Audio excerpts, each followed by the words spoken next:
भारत सरकार और राज्य सरकार के सामूहिक प्रयास से आज हम लोग ये नारंगी अंचल में, आसाम गुवाहाटी के नारंगी अंचल में हम लोग भारत सरकार के पूर्व सैनिक कल्याण विभाग के तरफ से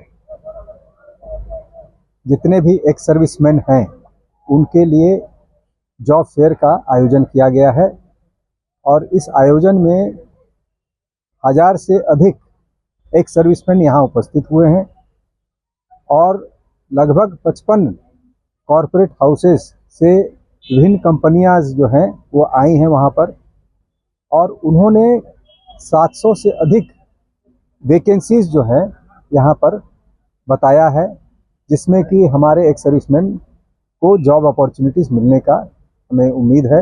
और बहुत खुशी की बात है कि भारत सरकार के इस तरह के जॉब फेयर हर राज्यों में चलाया जाता है और ये पहला जॉब फेयर हम लोग नॉर्थ ईस्ट एरिया में, असम में, गुवाहाटी में हम लोग कर रहे हैं। दूसरी खुशी की बात यह है कि इसमें हमें सिविल और मिलिट्री दोनों का कोऑपरेशन एंड कोऑर्डिनेशन भी इसमें दिखता है। यह जॉब मेला जो है यहाँ के नारंगी जो सब एरिया है उनके सब एरिया जो जीओसी हैं उनके द्वारा आयोजित किया गया है और राज्य सरकार के भी लोग यहाँ आए थे।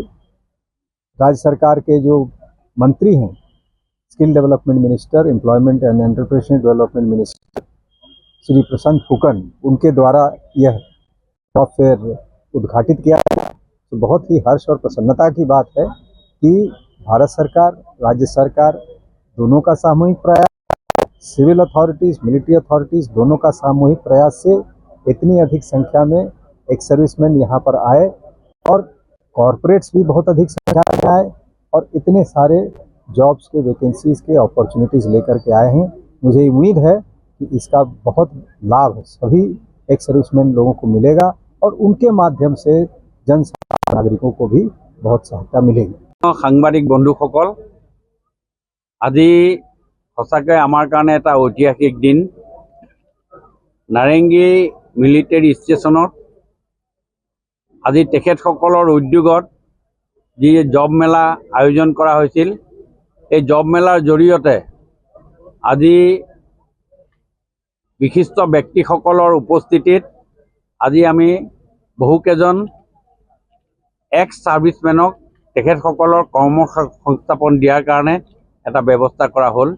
এই ব্যৱস্থাৰ জৰিয়তে আমি আগন্তুক দিনত তেখেতসকলক কি ধৰণেৰে সংস্থাপন দিব পৰা যায় তাৰ ব্যৱস্থা কৰিবৰ কাৰণে আজি আমাৰ এই বিষয়লৈ আলোচনা হ'ল। আমাৰ কেন্দ্ৰীয় চৰকাৰৰ প্ৰাক্তন সৈনিক বিভাগৰ সচিব চন্দ্ৰ ডাঙৰীয়াও আছে, আমাৰ বিশিষ্ট কলিতা ডাঙৰীয়া আছে, আমাৰ গগৈ ডাঙৰীয়া আছে। সকলোৱে মিলি আমি এটা গুৰুত্ব সহকাৰে আমি গোটেই কামখিনি আগবাঢ়ি লৈ যোৱাৰ কাৰণে চিন্তা চৰ্চা কৰিছোঁ। কাৰণ যিসকল সৈনিক তেওঁলোকৰ ডেভেলপমেণ্ট এইজৰ সময়ত তেওঁলোকে ৰিটায়াৰমেণ্টত যায়, 18, 19, 20 বছৰত চাকৰিত সোমায় আৰু 40-45 বছৰ বয়সত ৰিটায়াৰমেণ্টত যায়।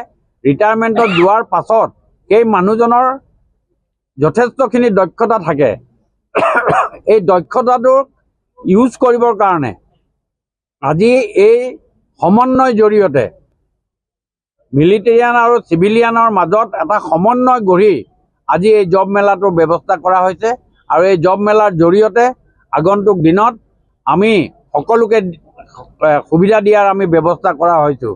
তাৰ লগে লগে মোৰ যি বিভাগ আমাৰ স্কিল ডেভেলপমেণ্ট ডিপাৰ্টমেণ্টৰ জৰিয়তে তেখেতসকলক আমি আগন্তুক দিনত আৰু কিছুমান কামৰ কাৰণে আমি ব্যৱস্থাৰ চিন্তা চৰ্চা কৰি আজি এই বিষয় লৈ আমাৰ আলোচনা হৈছে।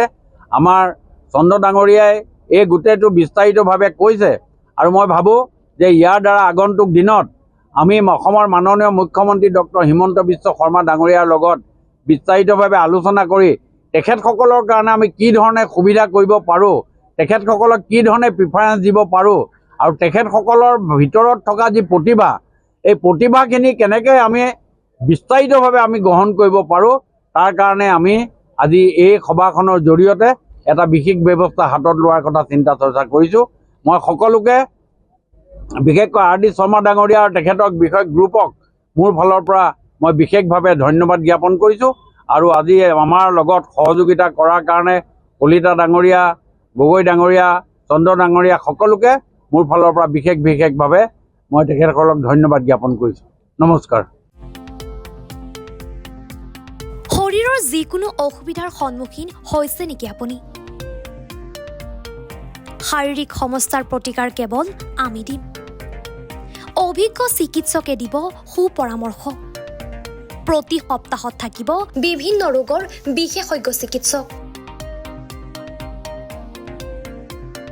চাবলৈ নাপাহৰিব এনি ভাৰত 24ৰ বিশেষ অনুষ্ঠান স্বাস্থ্য বিশেষ।